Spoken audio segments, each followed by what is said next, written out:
പിതാവിൻ്റെ പുത്രൻ്റെ പരിശുദ്ധാത്മാവിൻ്റെ നാമത്തിൽ ആമേൻ.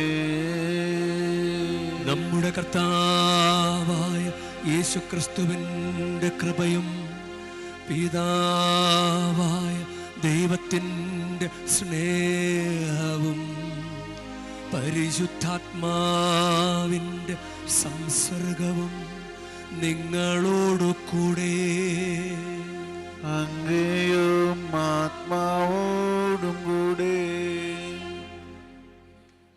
യോഹന്നാൻ്റെ 1-ാം ലേഖനം 4-ാം അധ്യായം 10-ാം വാക്യം ഇപ്രകാരമാണ്: നാം അവിടുത്തെ സ്നേഹിച്ചു എന്നതിലല്ല, അവിടുന്ന് നമ്മെ സ്നേഹിക്കുകയും നമ്മുടെ പാപങ്ങൾക്ക് പരിഹാര ബലിയായി സ്വപുത്രൻ അയക്കുകയും ചെയ്തു എന്നതിലാണ് സ്നേഹം. ദൈവമാണ് നമ്മളെ ഇങ്ങോട്ട് സ്നേഹിച്ചത്. നമ്മൾ വിചാരിക്കരുത് നമ്മളാണ് അങ്ങോട്ട് സ്നേഹിച്ചതെന്ന്. ദൈവം ഇങ്ങോട്ട് സ്നേഹിച്ചത് കൊണ്ടാണ് നമ്മൾ അങ്ങോട്ട് സ്നേഹിക്കാൻ പരിശ്രമിക്കുന്നത്. ഇതാണ് മാനദണ്ഡം. ദൈവാനുഗ്രഹത്തിൻ്റെ മാനദണ്ഡമത ദൈവത്തെ സ്നേഹിക്കുക.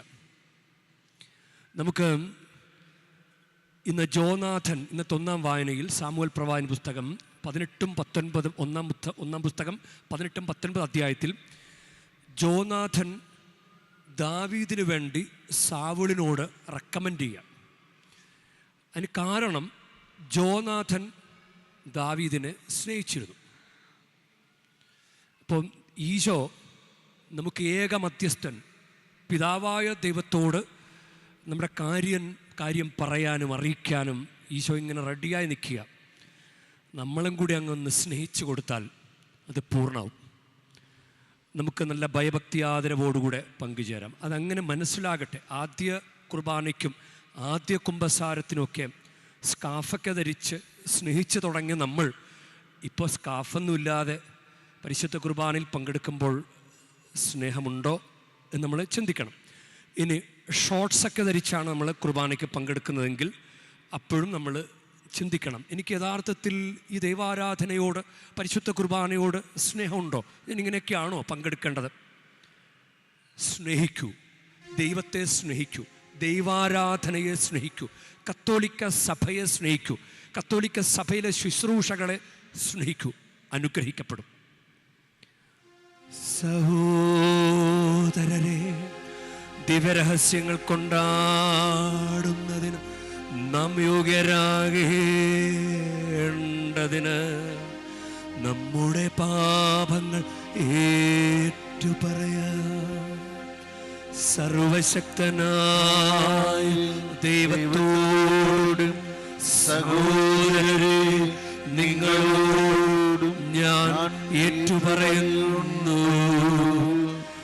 എന്തെന്നാൽ വിചാരത്താലും വാക്കാലും പ്രവൃത്തിയാലും ഉപേക്ഷയാലും ഞാൻ വളരെ പാപം ചെയ്തു പോയി.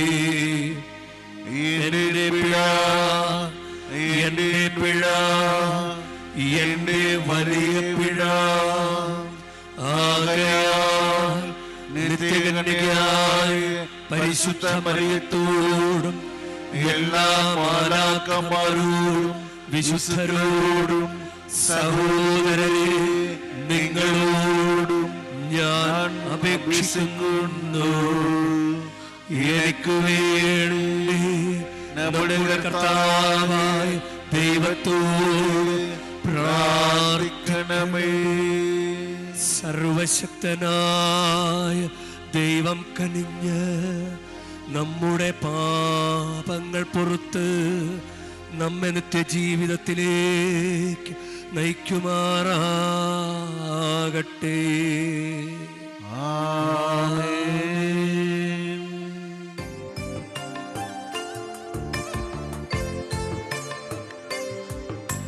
കർത്താവേ കനിയണമേ, കർത്താവേ കനിയണമേ.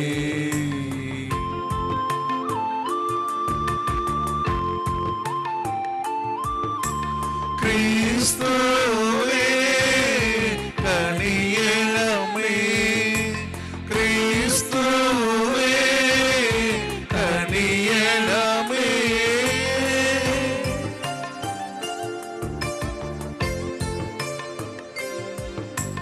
കർത്താവേ കനിയണമേ, കർത്താവേ കനിയണമേ.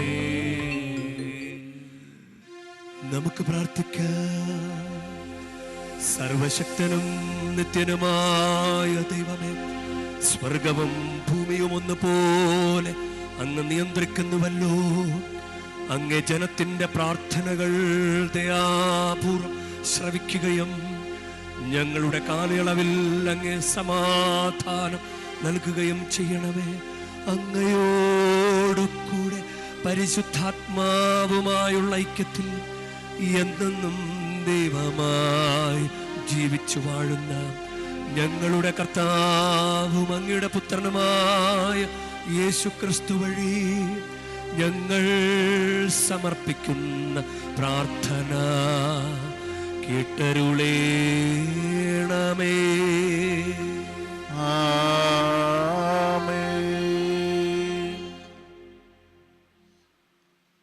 പുസ്തകത്തിൽ നിന്ന് സാമുവേലിന്റെ 1-ാം പുസ്തകത്തിൽ നിന്ന് 18-ാം അധ്യായം 6 മുതൽ 9 വരെയും 19-ാം അധ്യായം 1 മുതൽ 7 വരെയും വാക്യങ്ങൾ. അക്കാലത്ത് ദാവീദ് ഗോലിയാത്തിനെ സംഹരിച്ചതിനു ശേഷം അവർ മടങ്ങി വരുമ്പോൾ ഇസ്രായേലിലെ എല്ലാ നഗരങ്ങളിലും സ്ത്രീകൾ തപ്പും മറ്റു വാദ്യങ്ങളുമായി ആടിപ്പാടി സന്തോഷത്തോടെ സാവൂളിനെ എതിരേറ്റു. അവർ സന്തോഷം കൊണ്ട് മതിമറന്നു പാടി. സാവൂൾ 1000 കൊന്നു, ദാവീദ് 10,000. ഇത് സാവൂളിന് ഇഷ്ടപ്പെട്ടില്ല. കോപാകുലനായി അവൻ പറഞ്ഞു, അവർ ദാവീദിന് 10,000 കൊടുത്തു, എനിക്കോ 1000. ഇനി രാജ്യത്വമല്ലാതെ എന്താണ് അവന് കിട്ടാനുള്ളത്? അന്നു മുതൽ സാവൂൾ ദാവീദിനെ സംശയദൃഷ്ടിയോടെ വീക്ഷിക്കാൻ തുടങ്ങി. ദാവീദിനെ കൊന്നുകളയണമെന്ന് സാവൂൾ ജോനാഥനോട് ഭൃത്യന്മാരോടും കൽപ്പിച്ചു. എന്നാൽ സാവൂളിന്റെ മകൻ ജോനാഥൻ ദാവീദിനെ വളരെയധികം സ്നേഹിച്ചിരുന്നു. ജോനാഥൻ ദാവീദിനോട് പറഞ്ഞു, എൻ്റെ പിതാവ് സാവൂൾ നിന്നെ കൊല്ലാൻ ശ്രമിക്കുകയാണ്.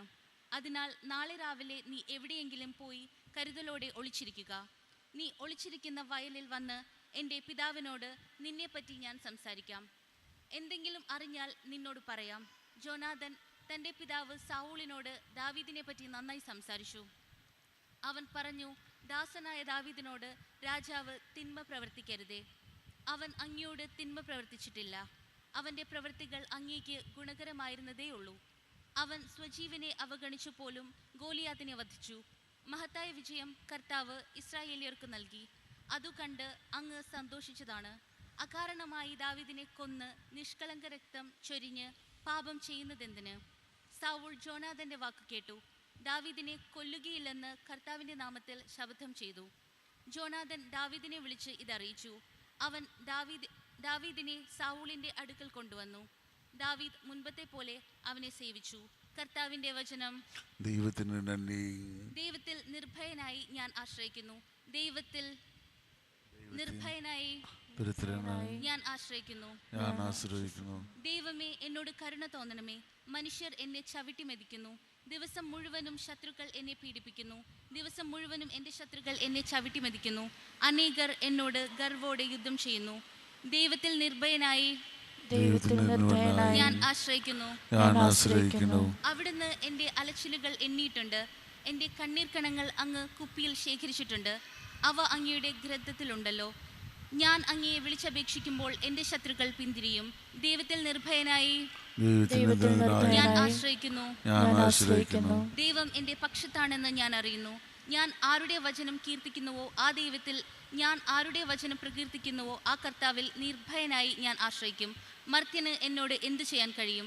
ദൈവത്തിൽ നിർഭയനായി ഞാൻ ആശ്രയിക്കുന്നു. ദൈവമേ, അങ്ങേക്കുള്ള നേർച്ചകൾ നിറവേറ്റാൻ ഞാൻ കടപ്പെട്ടിരിക്കുന്നു. ഞാൻ അങ്ങേക്ക് കൃതജ്ഞതാ ബലി അർപ്പിക്കും.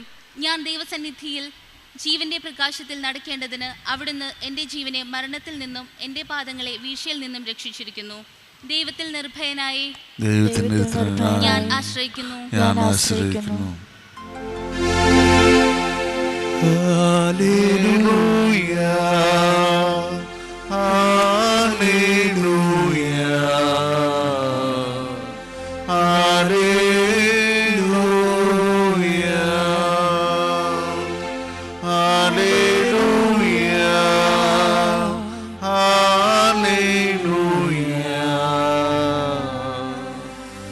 ഹല്ലേലൂയ നമ്മുടെ രക്ഷകനായ യേശുക്രിസ്തു മരണത്തെ ഇല്ലാതാക്കുകയും തൻ്റെ സുവിശേഷത്തിലൂടെ ജീവൻ വെളിപ്പെടുത്തുകയും ചെയ്തു. Hallelujah hallelujah hallelujah.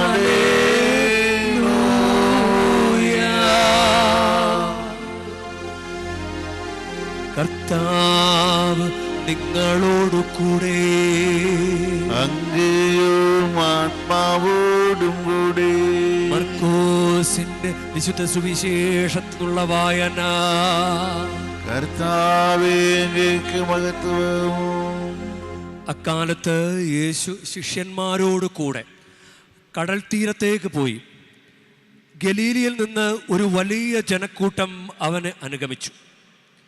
യൂദ, ജെറൂസലേം, ഇദുമേയാം എന്നിവിടങ്ങളിൽ നിന്നും ജോർദാന്റെ മറുകര നിന്നും ടൈർ, സീദോൻ എന്നിവയുടെ പരിസരങ്ങളിൽ നിന്നും ധാരാളം ആളുകൾ അവൻ്റെ പ്രവൃത്തികളെക്കുറിച്ച് കേട്ട് അവൻ്റെ അടുത്തെത്തി. ആൾത്തിരക്കിൽപ്പെട്ട് ഞെരുങ്ങാതിരിക്കുന്നതിന് അവൻ ശിഷ്യന്മാരോട് ഒരു വള്ളം ഒരുക്കി നിർത്താൻ ആവശ്യപ്പെട്ടു. എന്നാൽ അവൻ പലർക്കും രോഗശാന്തി നൽകിയത് മൂലം രോഗമുണ്ടായിരുന്നവരെല്ലാം അവനെ സ്പർശിക്കാൻ തിക്കിത്തിരക്കിക്കൊണ്ടിരുന്നു. അശുദ്ധാത്മാക്കൾ അവനെ കണ്ടപ്പോൾ അവൻ്റെ മുമ്പിൽ വീണ്, നീ ദൈവപുത്രനാണ് എന്ന് വിളിച്ചു പറഞ്ഞു. തന്നെ വെളിപ്പെടുത്തരുതെന്ന് അവൻ അവയ്ക്ക് കർശനമായ താക്കീത് നൽകി. കർത്താവിന്റെ സുവിശേഷം. ക്രിസ്തുവേ, അങ്ങേക്ക് സ്തുതി.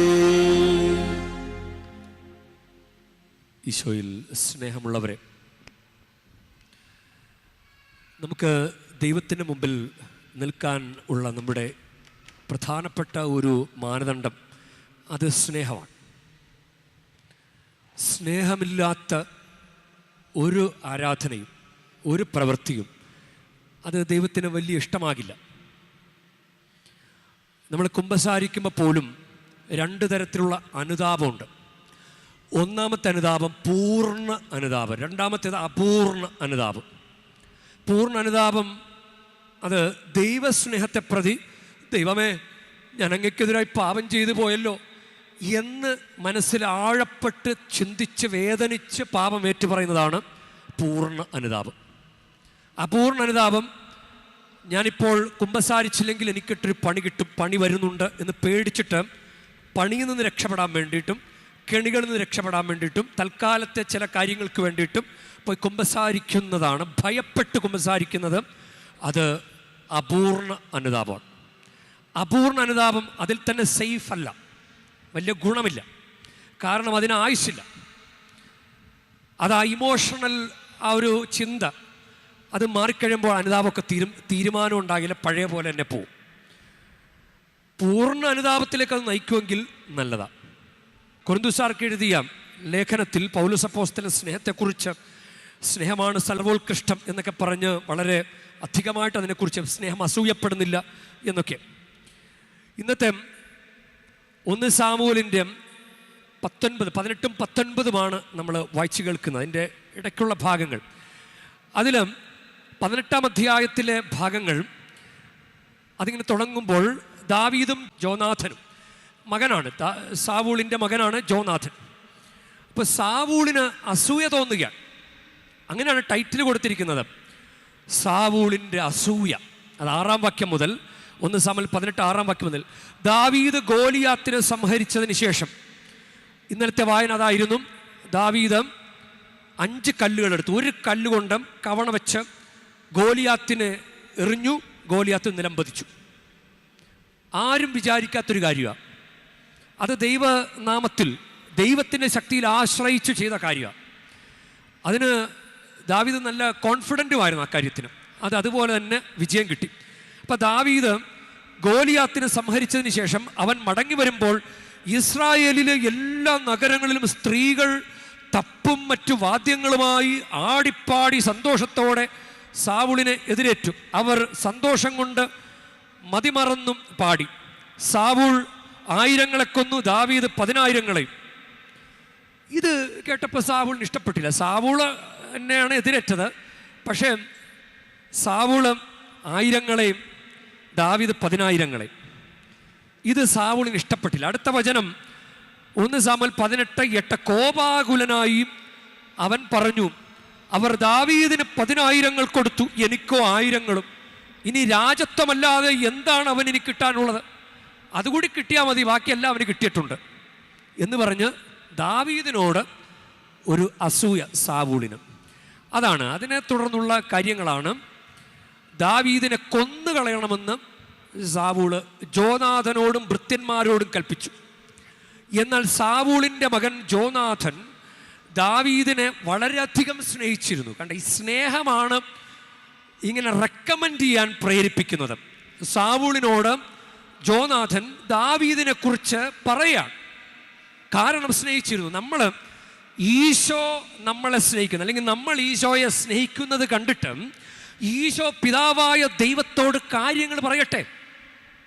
ഇപ്പം മാനദണ്ഡം സ്നേഹമാണ്. ഇങ്ങനെ പറയുന്നത്, ജോനാഥൻ ദാവീദിനോട് പറഞ്ഞു, എൻ്റെ പിതാവ് സാവൂൾ നിന്നെ കൊല്ലാൻ ശ്രമിക്കുകയാണ്. അതിനാൽ നാളെ രാവിലെ നീ എവിടെയെങ്കിലും പോയി കരുതലോടെ ഒളിച്ചിരിക്കുക. നല്ലൊരു സുഹൃത്ത് സ്നേഹം ഉണ്ടെങ്കിൽ കെണികളൊക്കെ പറഞ്ഞു കൊടുക്കുള്ളൂ, അല്ലെങ്കിൽ കെണി വന്ന് വീഴട്ടെ, അവൻ നശിക്കട്ടെ എന്ന് പറയുള്ളൂ.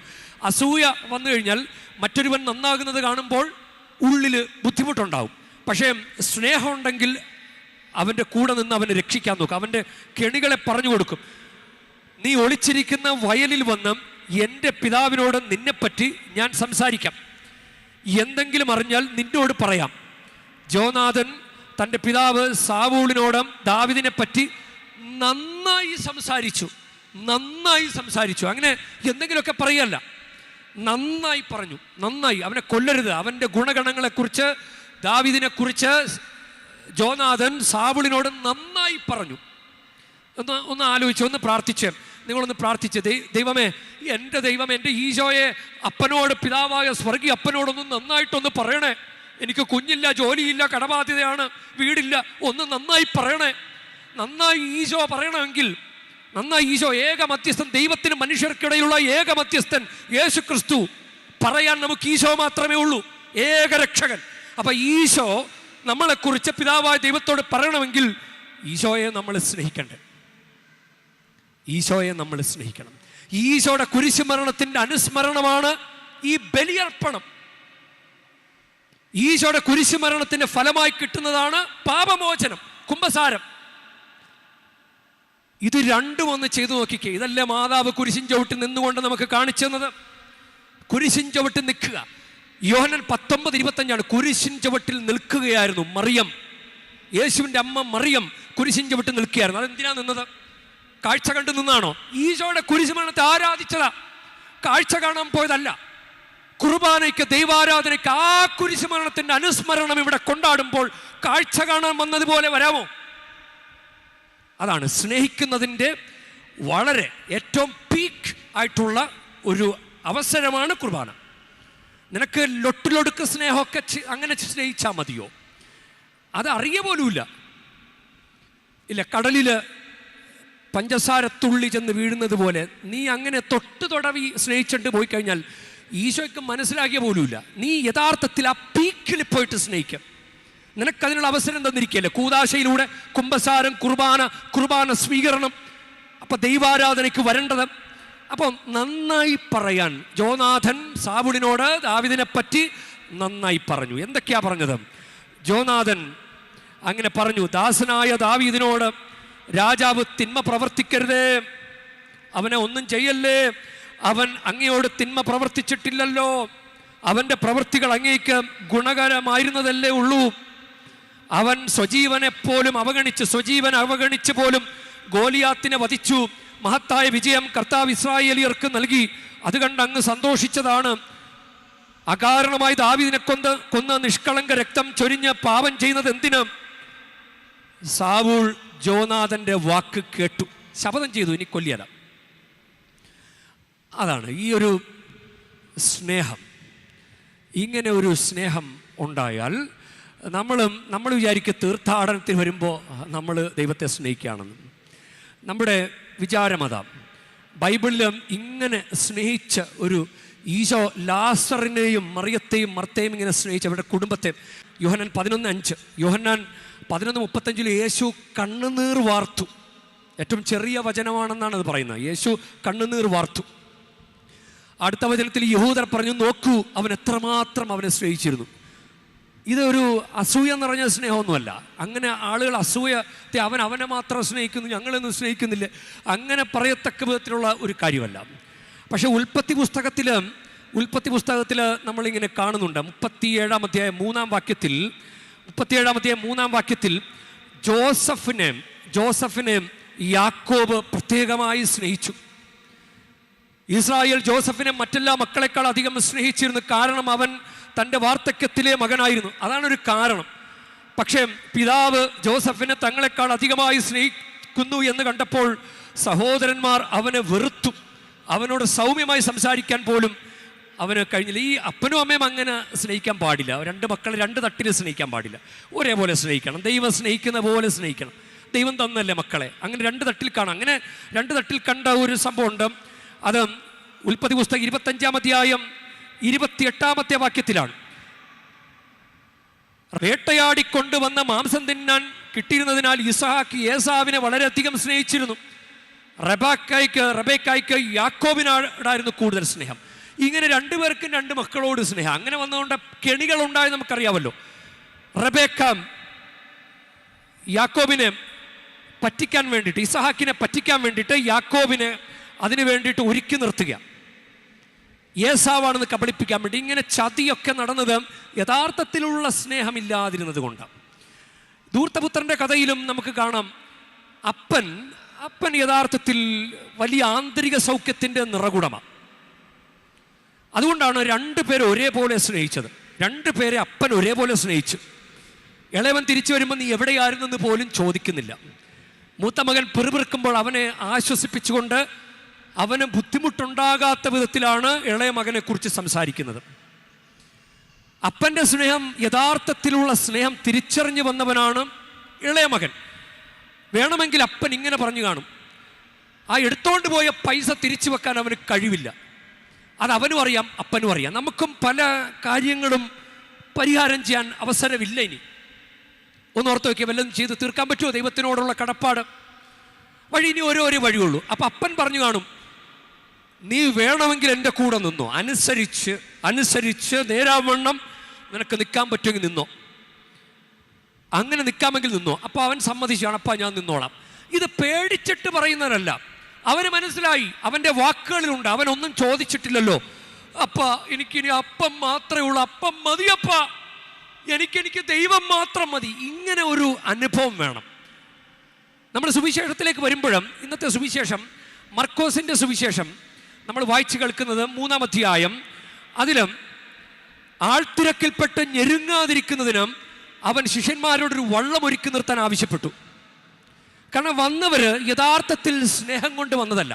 അതിനടുത്ത വരി ഇതാണ്, എന്തെന്നാൽ അവൻ പലർക്കും രോഗശാന്തി നൽകിയത് മൂലം രോഗമുണ്ടായിരുന്നവരെല്ലാം അവനെ സ്പർശിക്കാൻ തിക്കിത്തിരക്കിക്കൊണ്ടിരുന്നു. രോഗമുണ്ടായിരുന്നവരെല്ലാം, അതൊന്നിങ്ങനെ മാറ്റി വായിച്ചു നോക്കിയേ.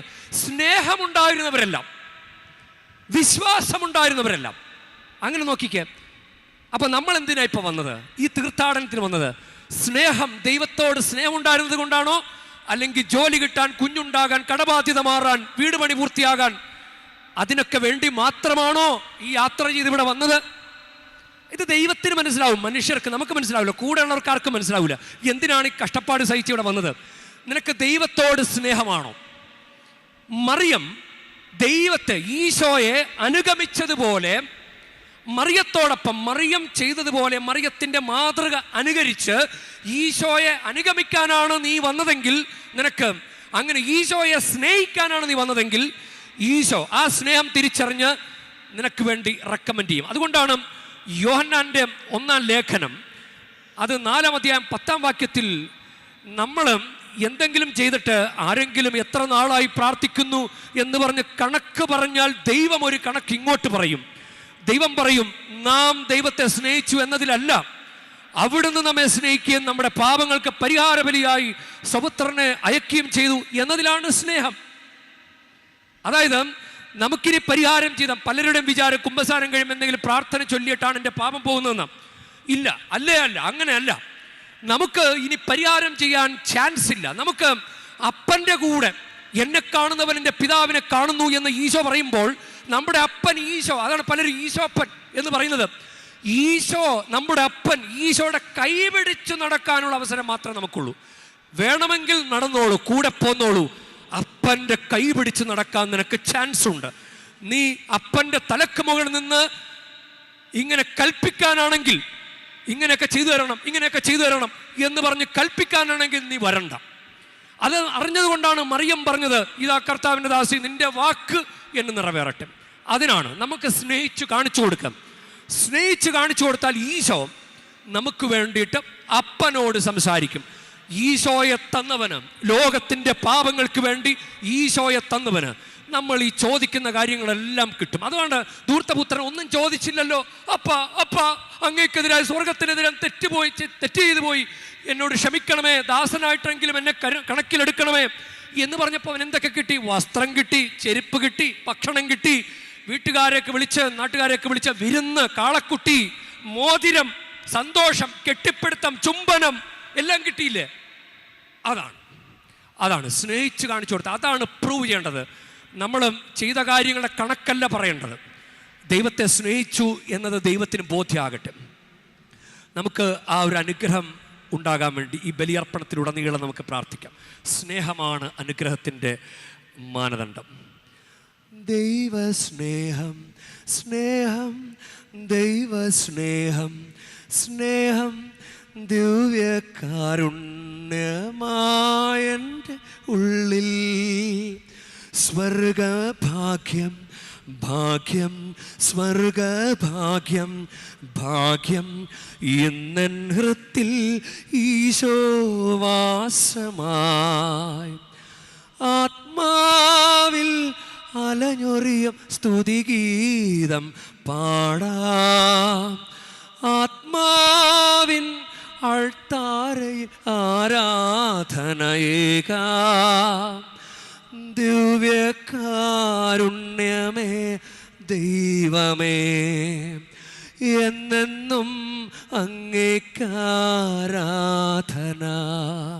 സ്നേഹത്തിൻ്റെ നിറകുടമായ പരിശുദ്ധ കുർബാനയിലൂടെ ഈശോയെ വളരെ പ്രകടമായി വസ്തുനിഷ്ഠമായി സ്നേഹിക്കാനും അങ്ങനെ പരിശുദ്ധമ്മയോടൊത്ത് ചേർന്ന് ഈശോയെ നിരന്തരം അനുഗമിക്കുവാനും ഞങ്ങളെ സഹായിക്കണമേ.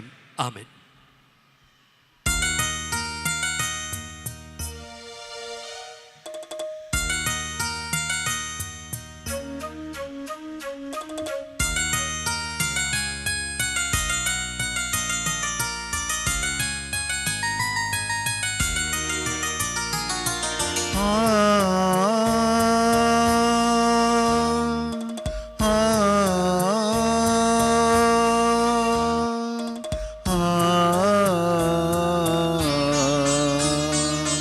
കാസയിൽ പേലാസയിൽ കാഴ്ചയേകാം ജീവിതം കാരുണ്യവാനായി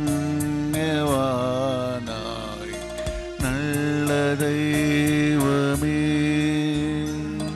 കാസയിൽ പേലാസയിൽ കാഴ്ചയേകാം ജീവിതം കാരുണ്യവാനായി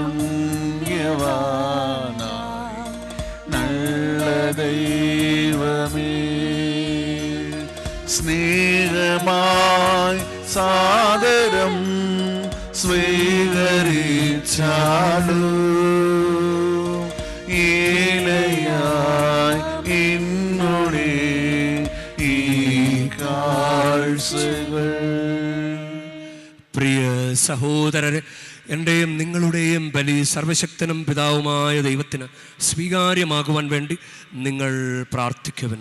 കർത്താവ് തന്റെ നാമത്തിന്റെ സ്തുതിക്കും മഹിമയ്ക്കും നമ്മുടേക്കും അവിടെ തിരുസഭയുടെ നന്മയ്ക്കുമായി ഞങ്ങളുടെ ഗ്രഹങ്ങളിൽ നിന്ന് ഈ ബലി സ്വീകരിക്കുമാറാട്ടെ. കർത്താവേ, ഈ ബലിയുടെ ഓർമ്മ ആഘോഷിക്കുമ്പോഴെല്ലാം ഞങ്ങളുടെ പരിത്രാണ കർമ്മമാണല്ലോ നിവർത്തിക്കപ്പെടുന്നത്. അതിനാൽ ഈ ദിവരഹസ്യങ്ങളെ യഥായോഗ്യം പങ്കെടുക്കുവാൻ അനുഗ്രഹിക്കണമേ. ഞങ്ങളുടെ കർത്താവായ ക്രിസ്തു വഴി ഞങ്ങൾ സമർപ്പിക്കുന്ന പ്രാർത്ഥന കേട്ടരുളേണമേ.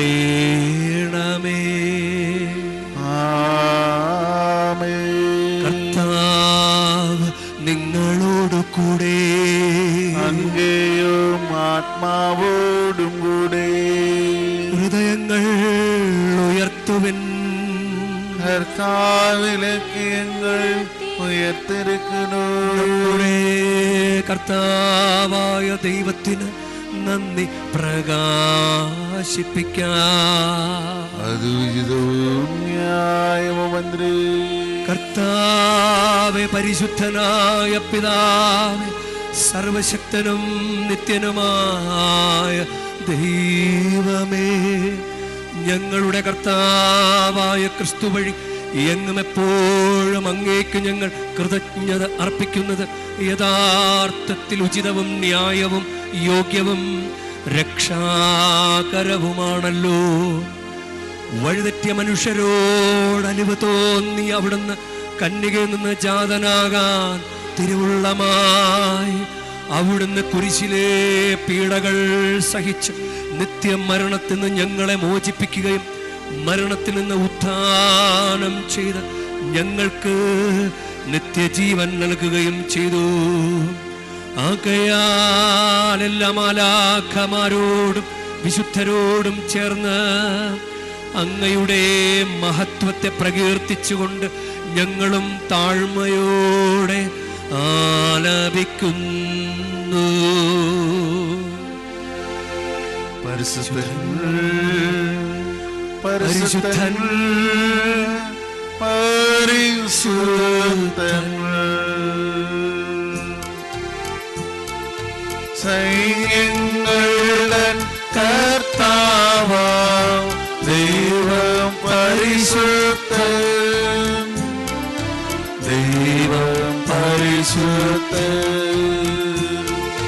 നിരുപമങ്ങേ മഹിമകളാം നിറഞ്ഞു മറയൂ പിണ്ടനമോ. ഹോസാന ഹോസാന അത്യുന്നതങ്ങളിൽ ഹോസാന. കർത്താവിൻ തിരുനാമത്തിൽ വരുവോരേറ്റു ധന്യരുമായി. ഹോസാന ഹോസാന അത്യുന്നതങ്ങളിൽ ഹോസാന.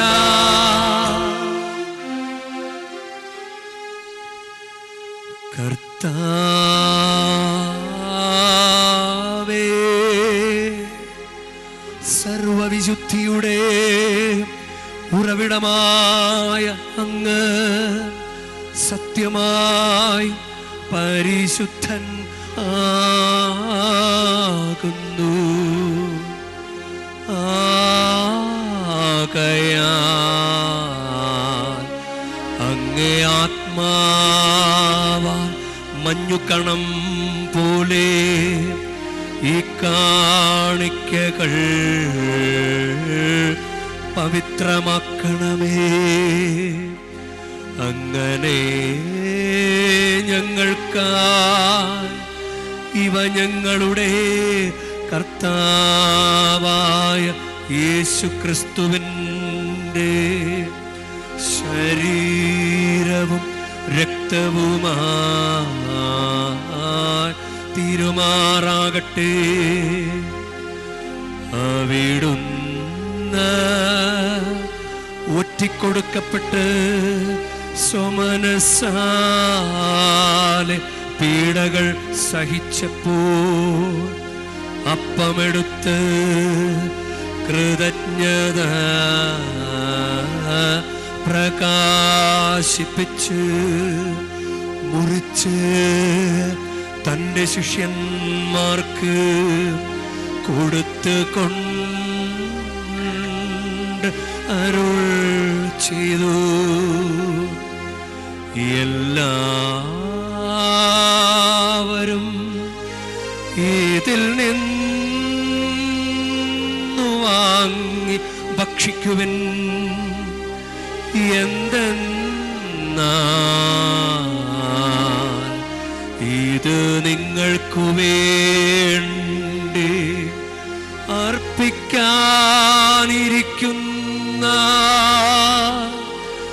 എൻ്റെ ശരീരമാകുന്നു.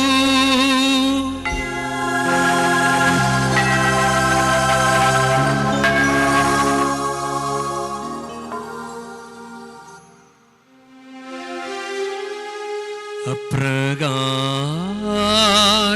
തന്നെ അത്താഴം കഴിഞ്ഞ് പാനപാത്രമെടുത്ത്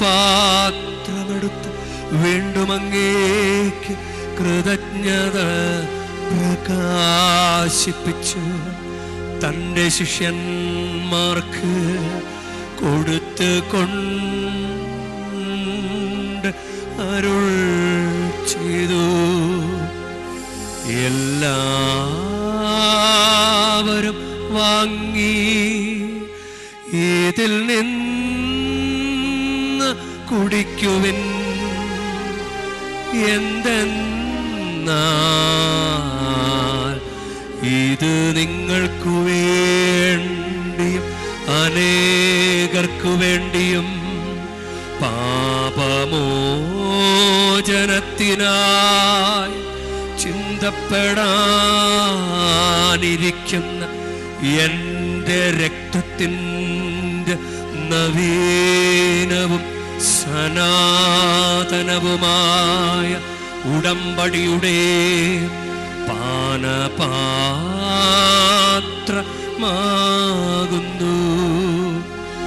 ഇതു നിങ്ങൾ എൻ്റെ ഓർമ്മയ്ക്കായി ചെയ്യുവിൻ.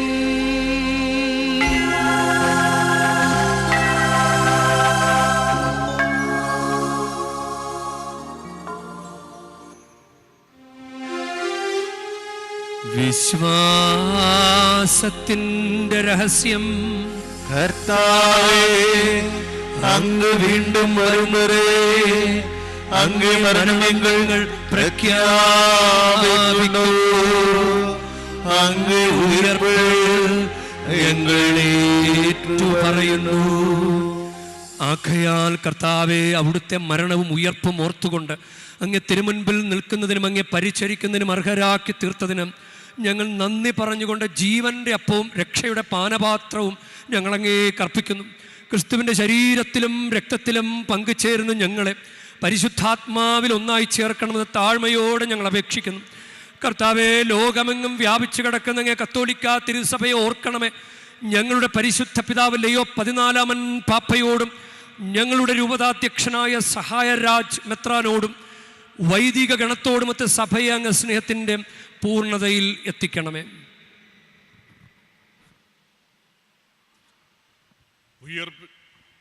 ഉയർപ്പിന്റെ പ്രത്യാശയോടെ നിദ്ര കൊള്ളുന്ന ഞങ്ങളുടെ സഹോദരങ്ങളെയും അങ്ങേ കാരുണ്യത്തിൽ മരണമടഞ്ഞ സകലരെയും അങ്ങോർക്കുകയും അങ്ങേ മുഖത്തിന്റെ പ്രകാശത്തിലേക്ക് അവരെ സ്വീകരിക്കുകയും ചെയ്യണമേ. ഞങ്ങളെല്ലാവരിലും കനിയണമെന്ന് ഞങ്ങൾ പ്രാർത്ഥിക്കുന്നു. അങ്ങനെ ദൈവമാതാവായ പരിശുദ്ധ കന്യകാമറിയത്തോടും ആ കന്യകയുടെ ഭർത്താവായ ഭാഗ്യപ്പെട്ട ഔസേപ്പിനോടും അനുഗ്രഹീതരായ അപ്പസ്തോലരോടും കാലാകാലങ്ങളിൽ അങ്ങയെ പ്രസാദിപ്പിച്ച സകല വിശുദ്ധരോടുമൊന്നിച്ച് നിത്യജീവനിൽ പങ്കുചേരാൻ ഞങ്ങളെ അർഹരാക്കുകയും അങ്ങേ പുത്രനായ യേശു ക്രിസ്തു വഴി ഞങ്ങൾ അങ്ങയെ സ്തുതിക്കുകയും മഹത്വപ്പെടുത്തുകയും ചെയ്യുമാറാകട്ടെ.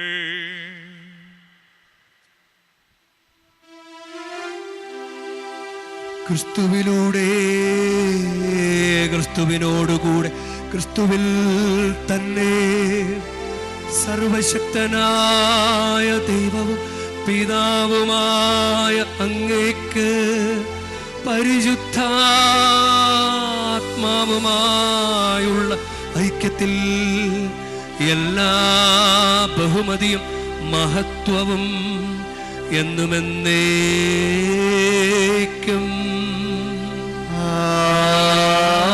ആമേൻ.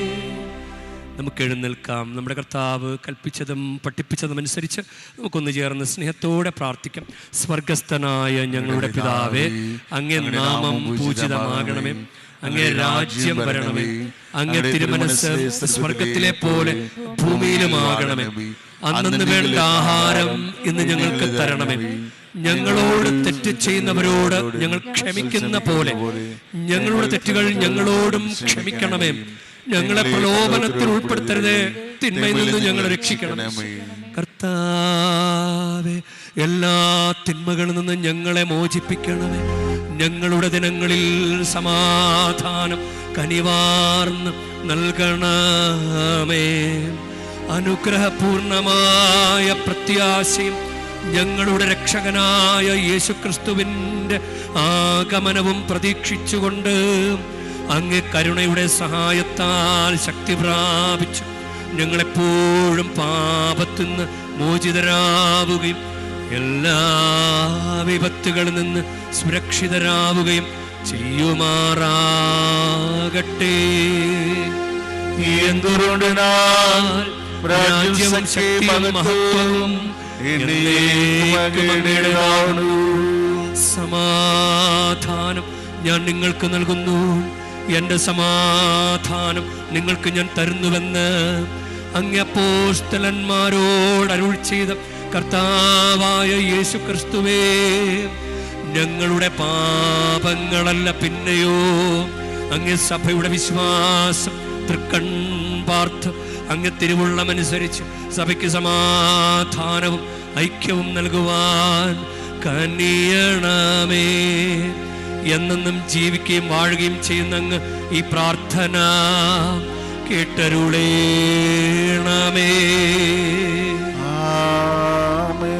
കർത്താവിൻ്റെ സമാധാനം നിങ്ങളോട് കൂടെ എപ്പോഴും ഉണ്ടായിരിക്കട്ടെ. അങ്ങേയും ആത്മാവോടും കൂടെ നിങ്ങൾ പരസ്പരം സമാധാനം ആശംസിക്കുവിൻ. ലോകത്തിൻ്റെ പാപങ്ങൾ നീക്കുന്ന ദിവഗുണിയാണ് എൺകളിൽ കണിയനമേയും. ലോകത്തിൻ്റെ പാപങ്ങൾ നീക്കുന്ന ദിവഗുണിയാണ് എൺകളിൽ കണിയനമേയും. ലോകത്തിൻ്റെ പാപങ്ങൾ നീക്കുന്ന ദിവഗുണിയാണ് എങ്ങളിൽ സമാധാനം നൽകണമേയും. ഇതാ ദൈവത്തിൻ്റെ കുഞ്ഞാട്, ഇതാ ലോകത്തിൻ്റെ പാപങ്ങൾ നീക്കുന്നവൻ. കുഞ്ഞാടിൻ്റെ വിരുന്നിന് ക്ഷണിക്കപ്പെട്ടിരിക്കുന്നവർ അനുഗ്രഹീതർ. കർത്താവേ, അങ്ങയുടെ ഭവനത്തിൽ പ്രവേശിക്കാൻ ഞാൻ യോഗ്യനല്ല. അങ്ങ് ഒരു വാക്കുച്ചരിച്ചാൽ മാത്രം മതി, എന്റെ ആത്മാവ് സുഖം പ്രാപിക്കും.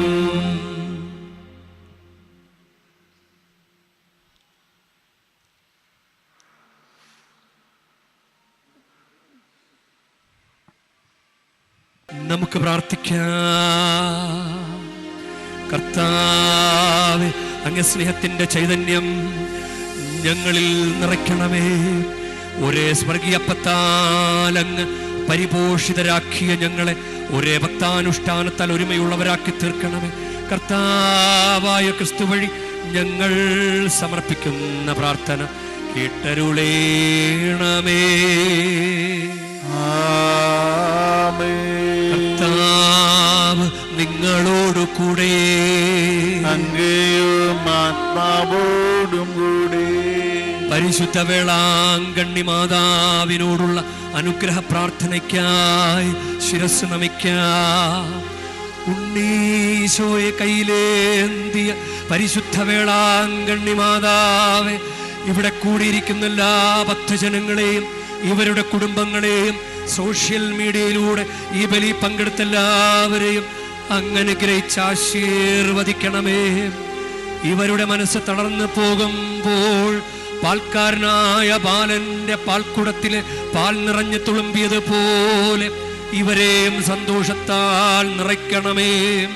പരാജയങ്ങൾ ഇവരെ തളർത്തുമ്പോൾ മുടന്തനായ ബാലനെ നടക്കാനിടയാക്കിയതുപോലെ ഇവരെയും താങ്ങി നടത്തണമേ.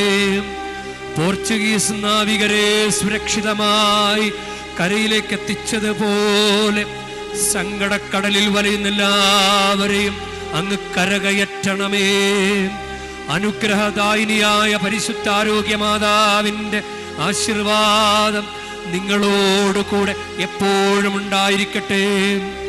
ഈശോ തൻ്റെ മാതാവിൻ്റെ കരങ്ങളിലൂടെ നമ്മേവരെയും സ്പർശിക്കുകയും സുഖപ്പെടുത്തുകയും കാത്തു സംരക്ഷിക്കുകയും ചെയ്യട്ടെ. സർവശക്തനും കാരുണ്യവാനുമായ ദൈവം പിതാവും പുത്രനും പരിശുദ്ധാത്മാവും നിങ്ങളെ ഏവരെയും നിങ്ങളുടെ കുടുംബങ്ങളെയും നിങ്ങളുടെ പ്രാർത്ഥനാ നിയോഗങ്ങളെയും സമൃദ്ധമായി അനുഗ്രഹിക്കുമാറാകട്ടെ.